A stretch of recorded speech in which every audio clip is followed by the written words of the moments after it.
201, 401, and 501. Those the ballots that were added to those precincts are machine readable, and they never ran out. In Powhatan, precincts 101, 102, 301, 302, 401, 402, 501, 502, and 503. Those ballots need to be hand counted, but voting continued unabated.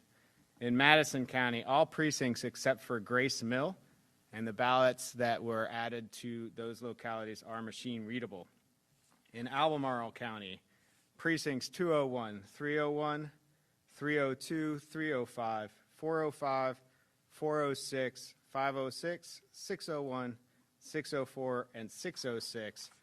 Those ballots will need to be hand counted in those precincts. And then finally, in Chesterfield, several precincts were supplemented with additional ballots, all machine readable, although some may need to be hand counted as a result of lighter ink than the machine would accept, but most should be machine readable.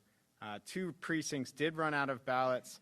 However, officers were instructed and had voters cast ballots using the express vote, which produces a machine-readable ballot.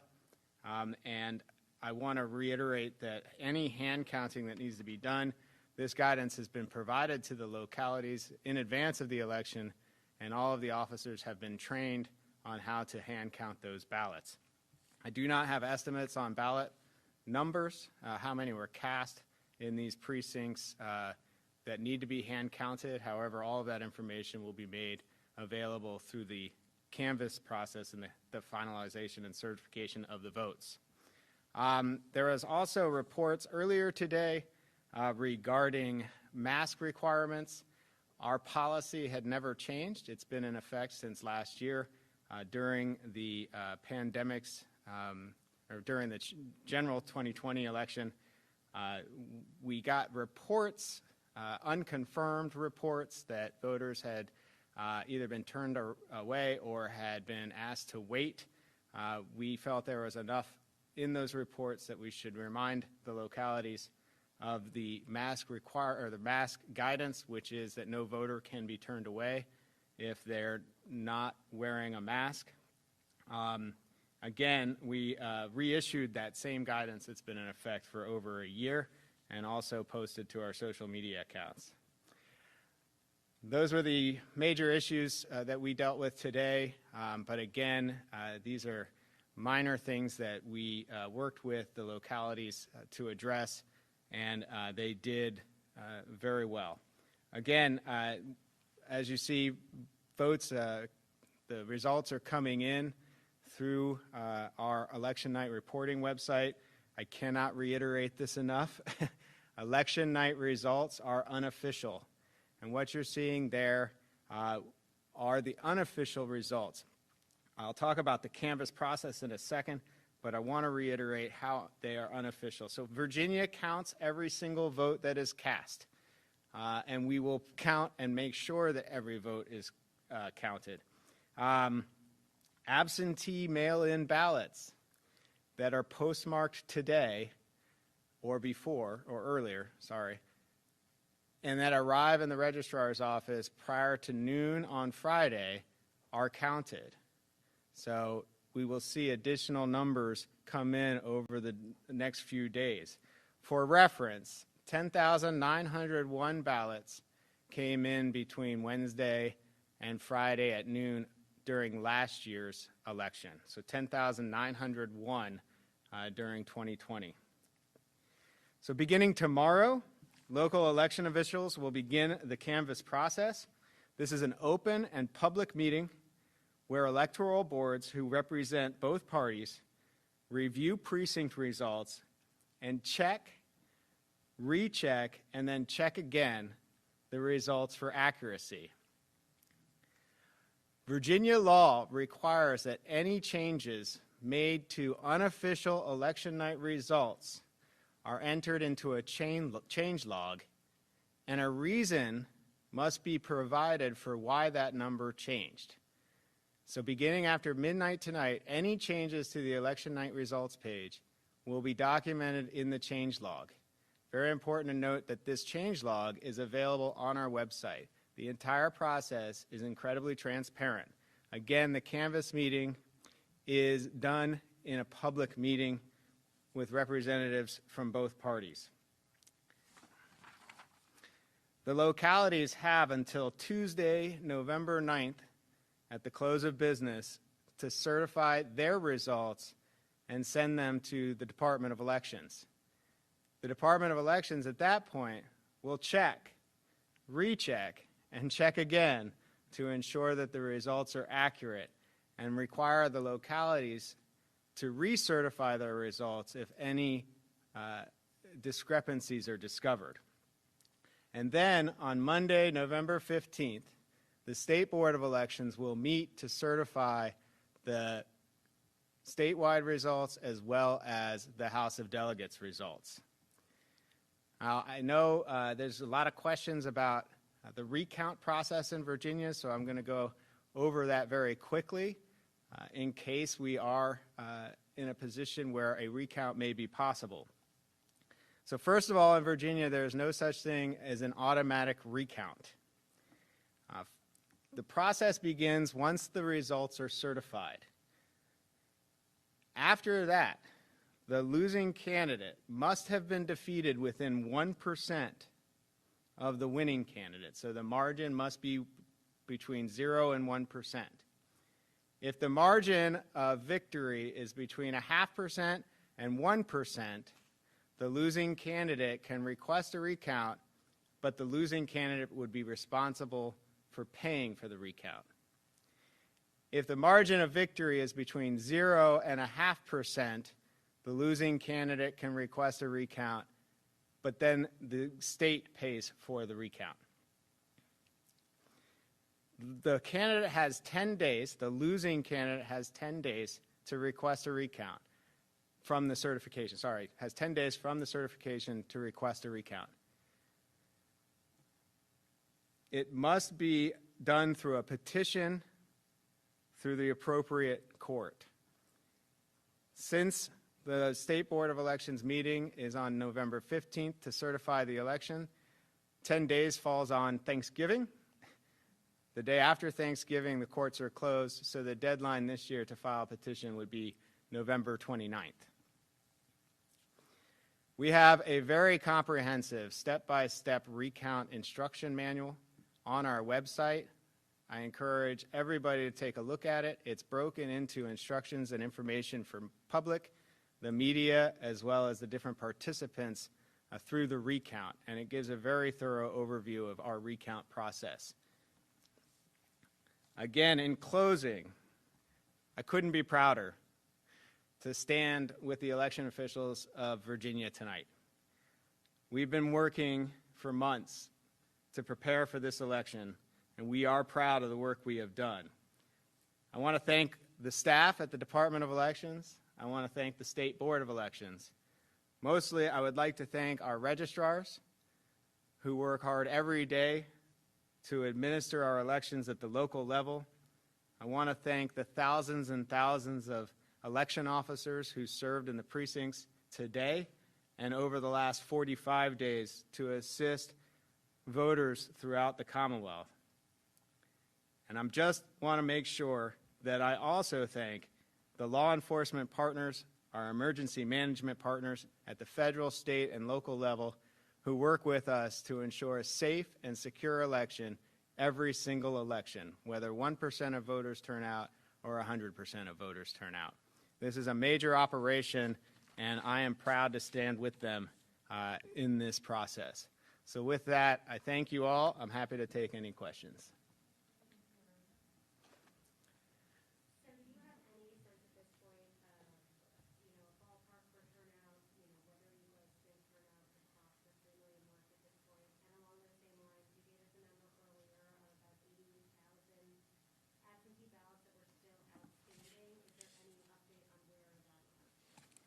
Okay, so the question was, what do we think about, what could our prediction about turnout, and then secondly, following up on our statement this morning about 88,000 absentee ballots that have not yet been returned.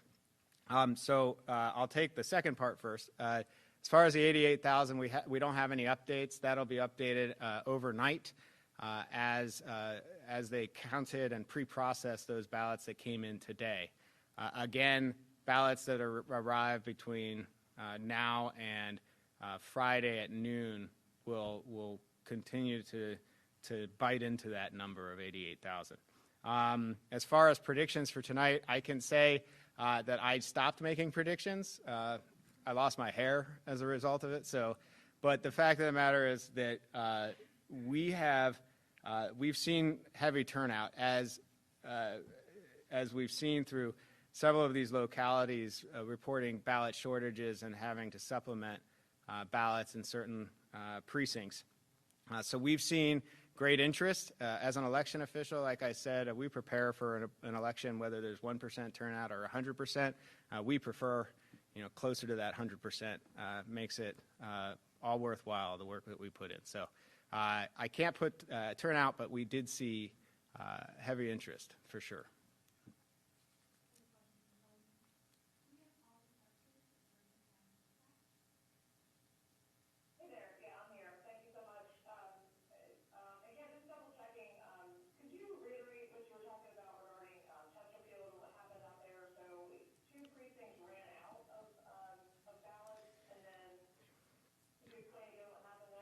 Sure. The question is regarding Chesterfield and the ballot situation there. So there were two precincts that, as I understand it, did run out of ballots. However, voting went unimpeded. What they did, they instructed the officers to utilize what's called an express vote machine. It's a type of voting machine that we have. It's not just that one, but it's a ballot marking device, essentially. And they use that for disabled voters, and it allows them to create a ballot using a ballot marker. And then it prints the ballot out, and it can be scanned through the machine. So in those two precincts, while they ran out of ballots, voting went on uninterrupted.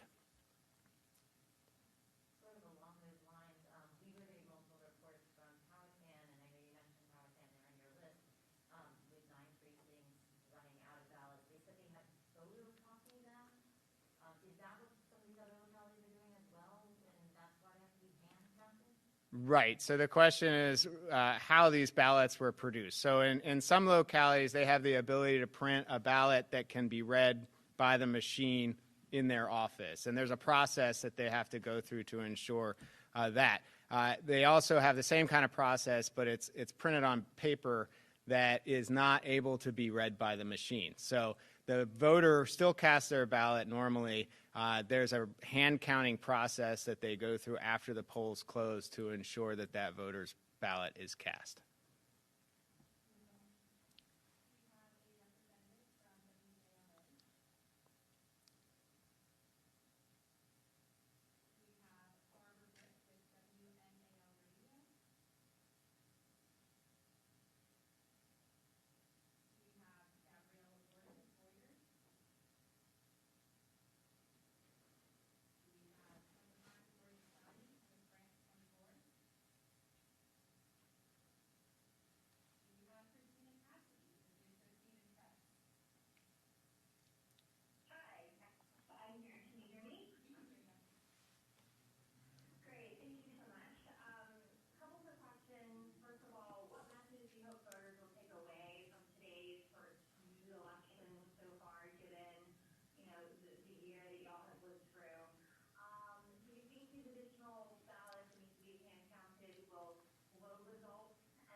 Okay, well, I'll start with the second pair of questions there at the end. As far as the question was, do we expect delays in these localities, these precincts where there was hand counting? It does take a little bit longer to have the setup for hand counting done, and then counting those and adding those to the records. to be sure that everything is properly certified. So I would expect what would be normally a few minutes longer, for sure. That said, I feel confident that the election officers are ready to go and can provide that hand counting fairly quickly and accurately. The question about delays out of Fairfax County, I have not had a chance to speak with Fairfax County. My understanding is that I've heard that they reported that they were going to be a little bit later than they had anticipated, but I don't have any further information on that. As far as my message for voters, you know, I care a lot about election officials. I care a lot about the work that we do.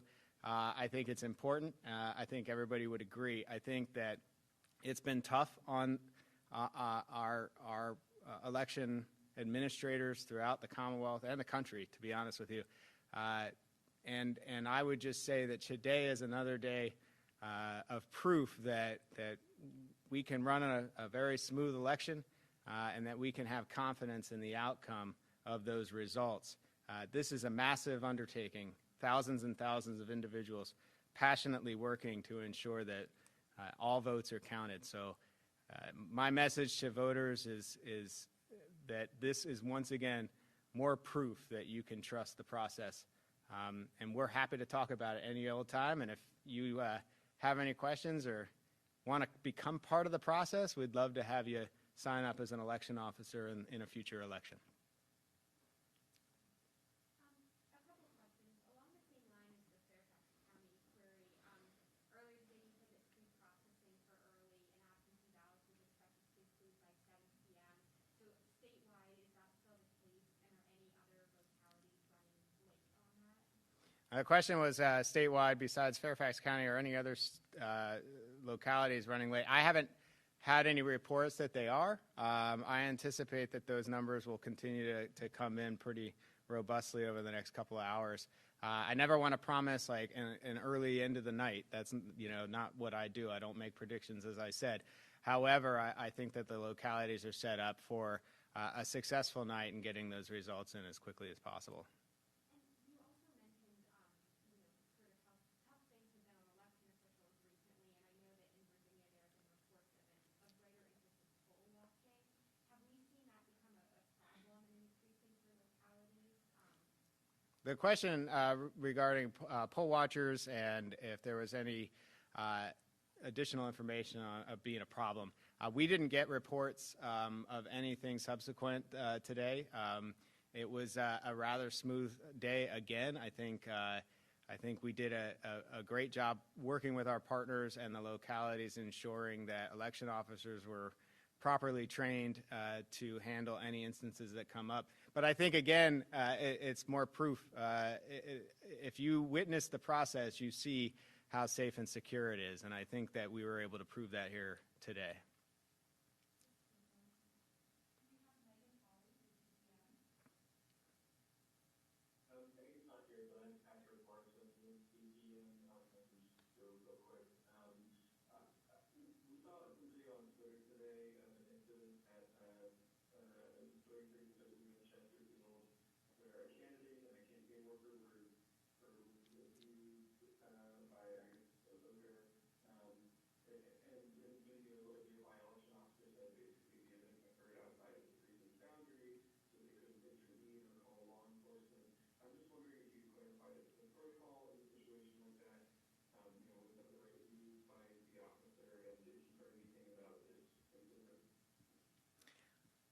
The question was about an incident that occurred outside of a polling place in Chesterfield. The only thing I could say to that is if a voter feels intimidated, harassed, or hindered from entering the polling place, even if it's outside of the required 40-foot line, then it's important that they notify election officers, and if they feel that they've been threatened in any way, that they contact law enforcement. And that would be my recommendation on the process and our guidance as well.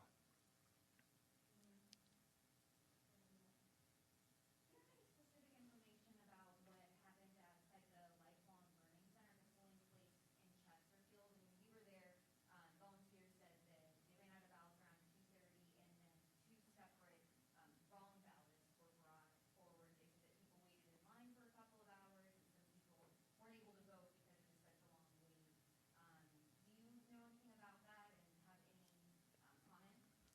The question about a polling place in Chesterfield where perhaps there was you had reports of long lines.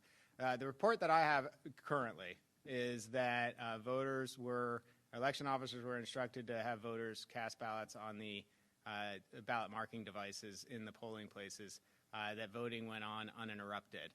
But I don't have anything beyond that. Do you have a message for some of those voters that we spoke with some who weren't able to vote because they had to go to work or because it's such a long line? The question is, do I have any recommendations, I guess, for those voters? Our website has a place where they can file a complaint and notify us of those kinds of instances, and then we can work with the locality to determine exactly what happened and work through that process.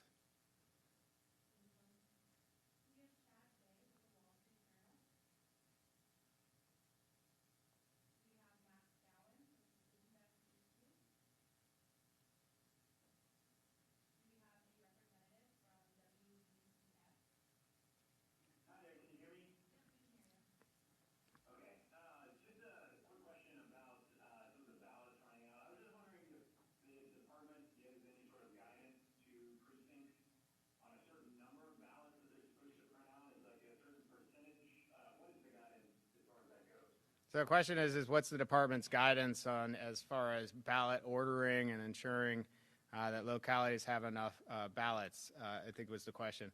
So the law does require localities to notify the department of how many ballots they intend to order, and we do have an opportunity to talk to them about their order, but again, it's ultimately a locality decision. And so in this case, we saw pretty high turnout in some of these areas. So the good news is that there are protocols in place, procedures in place to ensure that voters can get ballots and that they can get the ballots to the precincts in a timely manner so that voting can go on unimpeded.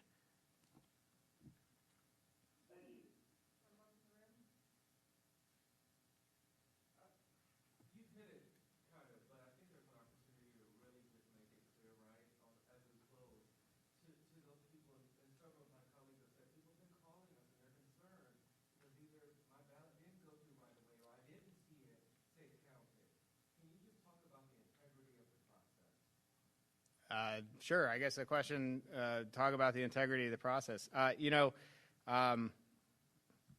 guess the way I would put this is I've worked in elections for a long time. I've seen a lot of people come into the field and their eyes are wide within 2 hours of being a part of it at how much goes into putting on an election. There are so many procedures and policies in place that ensure that the security of the vote is paramount.